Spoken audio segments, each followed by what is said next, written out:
welcome back. Hopefully your spring break was awesome. I know mine was. Anyway, this is 7.2, and here we are discussing more confidence intervals.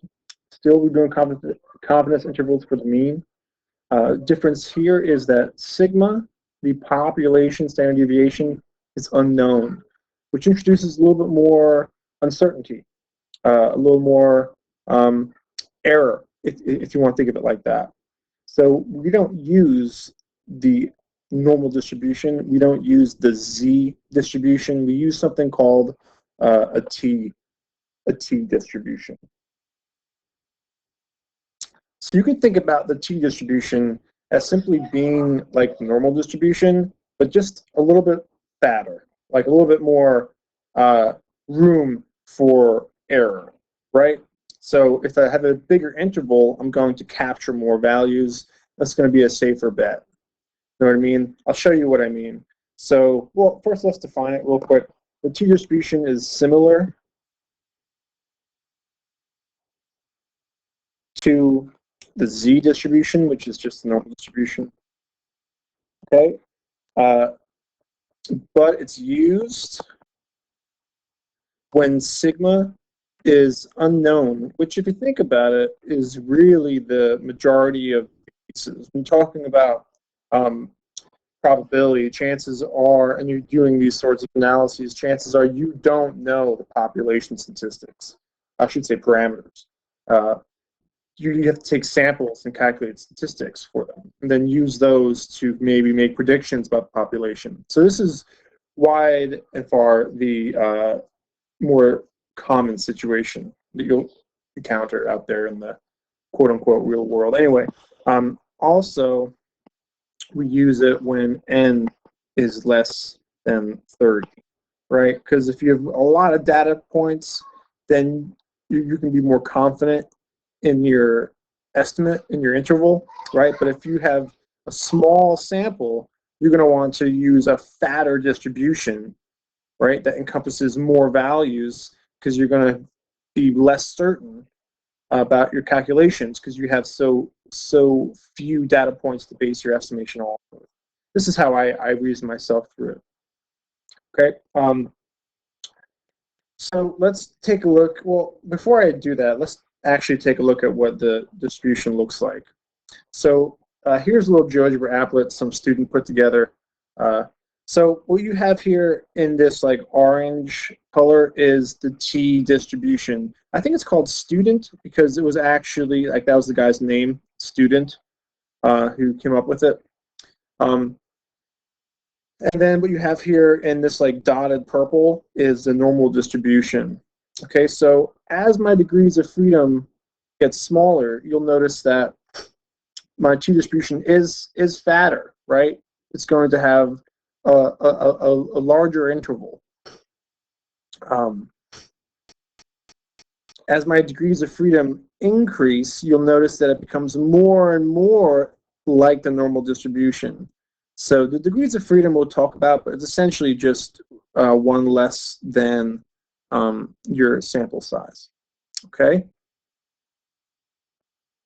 So that would be the area for normal distribution if you're looking for a confidence interval, right?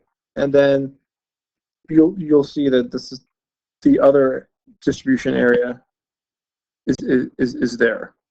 Okay. So what I want to do is I want to compare like the width of this interval here, but with the 95%. So if I want the T distribution to be 95% confidence, I have to be all the way. Well, I mean, my degrees of freedom are very small, so I need to actually make it a little bit more reasonable. Okay, so let's say I want 95% confidence. That's pretty close. Okay, so that's what I have there. Notice how for the normal distribution, this is actually 98%, 99% confident, right? So that's what it looks like for, remember where we're at. We're at a critical value of 2.45 for the T distribution. Now, if I want to do the normal distribution, I want 95%. I'm much smaller, right? A critical value of 2. It's because I'm going to need the T distribution to be fatter. right? Anyway, that's the general idea. The t-distribution and the normal distribution are pretty darn close, except the t-distribution, as you can tell, is a little bit fatter because we're more uncertain. Okay, we use a totally different set of calculators to get our answers. All right, so let's go ahead and list our properties of t-distribution. That's my daughter yelling. All right, so it is bell-shaped, as you saw. Okay, it is also symmetrical about the mean. The mean was the center. Okay, the mean, just like the normal distribution, mean is equal to the median, which is equal to the mode. Okay. Now the shape of this t-distribution, as we saw, right, depended upon what? It depended upon the degrees of freedom, right, which is essentially just our sample size. The higher degrees of freedom, the more normal it appears. So we'll put depends on degrees of freedom, you commonly refer to as DF. And then you might want to take note of that. Oops. Degrees of freedom is equal to n minus 1. That's it, n minus 1. For whatever reason, that's how the math worked out. Okay, and as we saw, as n approaches infinity, or essentially as n increases, right? T distribution approaches the normal distribution. Using a little bit of limit notation there, but that's what it is. Okay. Let's look at our first little example here. So normally we'd be doing this with like paper and pencil and working it all out. Maybe we'll do an example of that. So find the critical value T sub C for 95% confidence when the sample size is 5. Just so you know what we're talking about, the critical value is this number down here, right? And that's going to be different as we saw for any degree of freedom, right? That critical value, if that critical value is the same, then this is different, right? But if we want the confidence level to be the same for the Z and the T, well, then this number here, its critical value, will then be different, right? So we're looking for, if we're in the T distribution, and I want to be 95% confidence, so I want this area here to be 95.95, right? Question is, what are these T values? Remember, just be, this would be the negative, this would be the positive. So we're going to use our calculator to do that. Real quick, the degrees of freedom here would be what? N minus 1, right? Which in this case would be 5 minus 1, which is 4. We're going to need that, and we need to know, we look for 95% confidence. So remember that your calculator is always going to cum from what? It's going to cum from the left. So if this middle is 0.95, what would be the whole area from the left? Well, if this is 0.95, then this would be 0. This and this side have to make up the difference to add up to 1, right? So that's going to be half of 0.5, which is 0.025, and this will also be 0.025. So when I add these together, I'm going to end up with 0.975, right? So that's the area from the left, which is how most calculators cum. That's going to be equal to 0.975. So what you're going to do, since we are given the area and we're looking for the T value, this is considered inverse T, just like it was back in the normal distribution. Okay, so you're going to go to stats, distributions, inverse T. And remember how we got our area, 0.975. My degrees of freedom I put in is just 5 minus 1, so you can see. You could just put in 4, and we get a value of 2.77. Okay, so that's 2.77. All right, I want you to pause the video and try and do your own confidence interval for this one. Okay, so your degrees of freedom here are what? 22 minus 1, so that's 21. And we're looking for a critical value of 90%. I'm sorry, a critical value which corresponds to 90% confidence. So I would recommend sketching it out. If I want this area here to be 0.90, it means I have 10% left over in my tails, which means this has got to be 0.05, right? So I'm actually going to type into my calculator area to the left, or area from left, as 0.95, even though we're looking for a 90% confidence interval.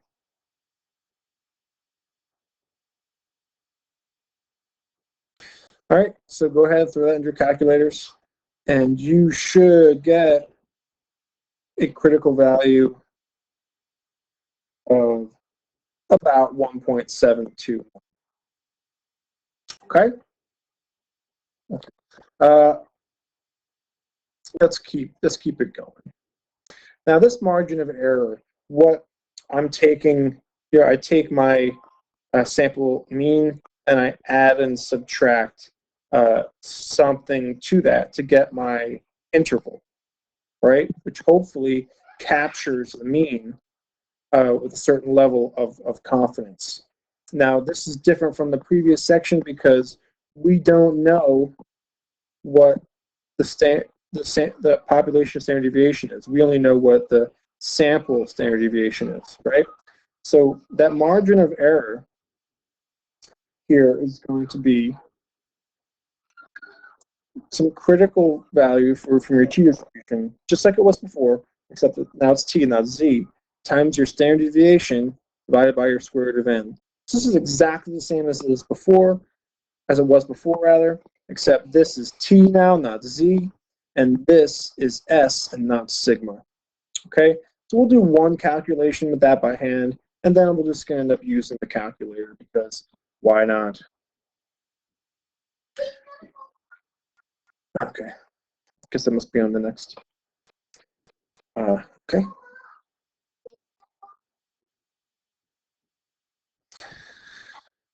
All right, this gives you your steps. Again, we're going to be largely using our calculators, so this is nice to conceptually understand what's going on, but unnecessary for us, really. Let's jump right to an example. So in a random sample of 20 customers, okay, so n is equal to 20, which you'll note is less than 30, therefore using t, okay? So maybe I'll take note of that, okay? Since it's the first. N is less than 30, therefore we want to use t. What else do we know? We took a sample, found the mean to be 95 seconds. Okay, we also found the standard deviation of that sample to be 21 seconds. All right, assume the wait time can be distributed. Okay, that's a pretty good assumption. Construct 90% confidence. We want our confidence interval, or I should say confidence level, to be equal to 0.90. All right, and let's see if we can capture with 90% confidence that true population mean. All right, so I'm not. What we're going to do here, we'll do it by hand once, and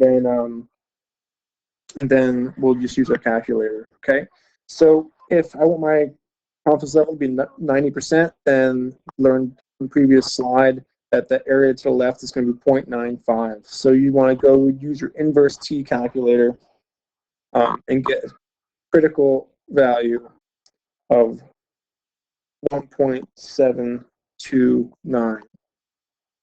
Again, we got that using the inverse t, right?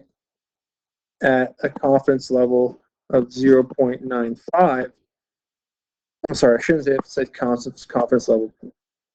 It's an area, rather, of 0.95 because we wanted that middle to be 90, right? Just like we talked about before. All right, so we throw that into our calculation. So we take the mean, we add and subtract our margin of error. Okay, so in that case, it's going to be 95 plus or minus 1.729 times 21 divided by square root of 20. Okay, and you're going to end up with confidence interval of 86.88. This is by the hand calculation. It's 103.12. Okay, so that's where we're going to get our confidence interval. Let's use our calculator now. Let's not do that again. All right, so you're going to go to confidence intervals. Then you're going to jump to T interval. You're going to want to input stats, not data. I mean, unless you have data. Then this is where I plug in, all right? I want my mean was 95, standard deviation was 21, my sample size was 20. I want my 90% confidence level. And I get this as my output.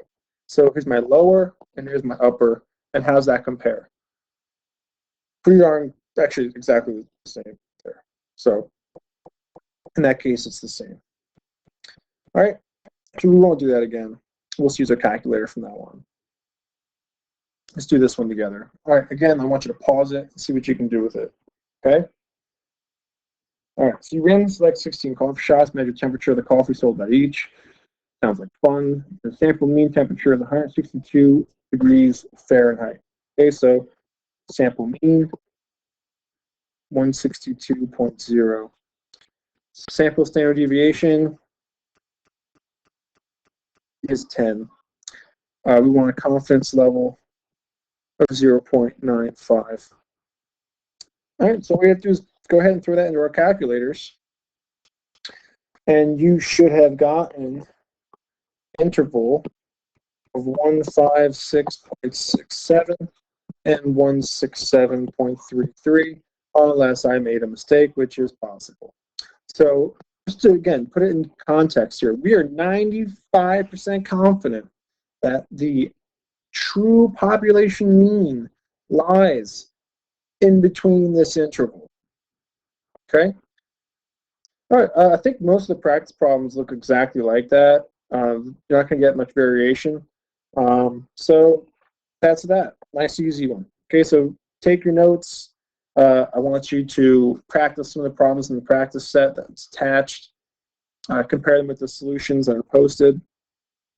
And then take that 3-question quiz.